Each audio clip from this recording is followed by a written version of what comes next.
Saturdays, getting up at 4 o'clock in the morning on Sundays. We took a half a day off a week on Sunday afternoons, and Doug was pulling all of it. And he made it possible for me to go, and it was a 3-year deal, and so I did that. So as I was graduating with my degree, Santa Barbara hired me in as digital services librarian. Amanda, where are you? Amanda Neal. It was Amanda Neal's job. It should have been Amanda Neal's job, and for some God, I don't have any idea why they hired me instead of Amanda. They hired me in as a librarian in Santa Barbara, so I went to Santa Barbara and felt like I made the big time, right? I got this shitty desk downstairs in the basement, but I was librarian. I was super, super excited, and Amanda was deservedly disappointed because it was her job. I didn't know. I'm not a digital services librarian. Anybody that knows me knows that is not my deal. But I did get to do programs in Santa Barbara, and I got to work with Chris Gallery, who was the anti-me. We were the opposite. I'd be like, we can do this. We can do anything. And Chris Gallery would be like, well, there might be some issues. She taught me a ton. And then eventually I got moved upstairs to reference, and I was in the reference department, and I really felt like I had made it. I forgot to mention you, Leah. Okay. Leah is, you don't have to. Leah's the person here who did not hire me. But she couldn't work Sundays, and that was part of the job. Not just August. Every Sunday. Every Sunday, Missy. It's all right. It worked out. It all worked out. Anyway, so I was upstairs in the reference desk. Jason's in the corner, head of reference. Chris Gallery right next to me. Brent Field in the reference, and we had this amazing ability to help people at the reference desk at Santa Barbara Central Library. And what we did was we learned from each other because we could hear all the interactions with all the patrons all the time, and it was the most amazing thing. And then on my birthday one year, I came into my desk, and Ruben, the whatever he was, facilities guy, was measuring my desk. I'm like, Ruben, what are you doing? He's like, oh, we're moving you downstairs. I'm like, wait, what? So there was some big shakeup and big changes, but my time at Santa Barbara was fraught and also taught me a ton, and I met so many beautiful people who are doing such incredible work for the world and for the city of Santa Barbara. And so I would love to have everybody that worked with me at Santa Barbara, or everybody that worked at SBPL, come on up. I want to take a picture of that. Well, because of you, really.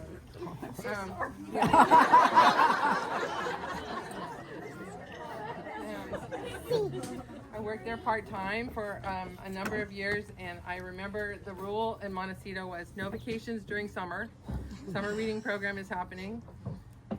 On my first year there, Doug's parents said, we're taking all to Ireland in August. And I said to Louisa, well, I'm going to be gone in August. And she's like, there's no vacations in summer. And I said, I'm going to Ireland in August. And if you have to fire me, you have to fire me. But I'm going to Ireland. And she said, don't love it, but okay, you'll have a job when you come back. And so thank you for that. So that, like, self-worth, right? Like, I was worth hanging on to even though I wasn't present. And then Montecito, part-time Montecito was amazing. And then Louisa went to the Central Library, and there was an opportunity to become full-time, and I went full-time at Montecito. So one thing I'd love to do right now is to have everybody that I work with at Montecito come up and get a picture with me. So everybody who was the Montecito staff at any time, I was. Pardon me. And in 2019, she was awarded the Librarian of the Year award. So she's mentioned in this poem. Sky Patrick. The quote, the poem. Libraries are not about books, they're about people, is what Sky Patrick once said. And Jody believed that. It's why she moved through the stacks like someone tuning into a fragile signal, a human frequency of need, just below speech, just above silence.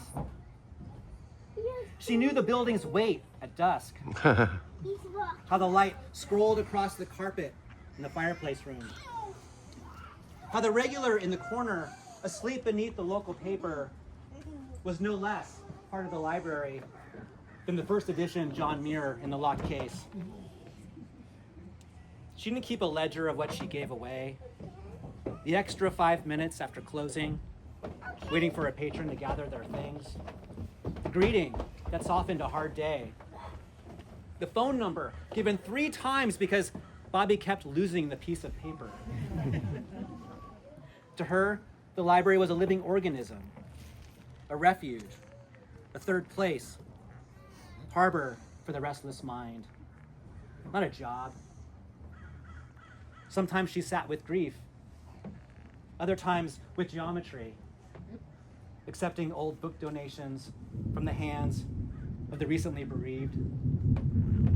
The shelves will shift slightly now that she's leaving.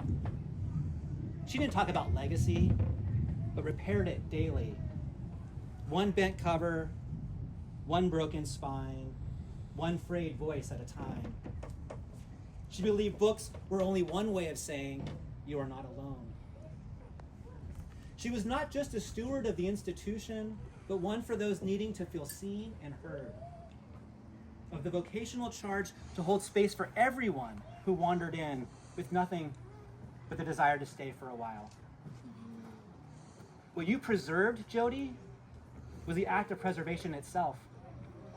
The belief that every person belongs somewhere, and that somewhere might begin with your hand reaching across the desk, offering a library card, and saying, you are here now.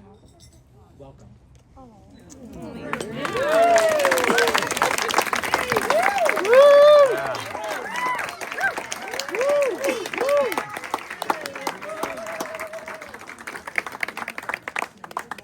Has been a wonderful, wonderful ride. I mean, there was a lot of tears. Crying room? Crying room. Yeah, the crying room team. Yeah.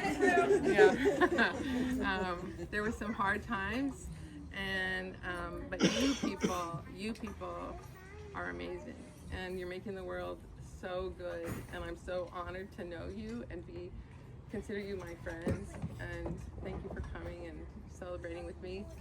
Look forward to seeing you in all the ways that I'll see you. And thank you. We'll be back at your doorstep next year. Great. We have an anniversary. Great. Sarah's got the goods.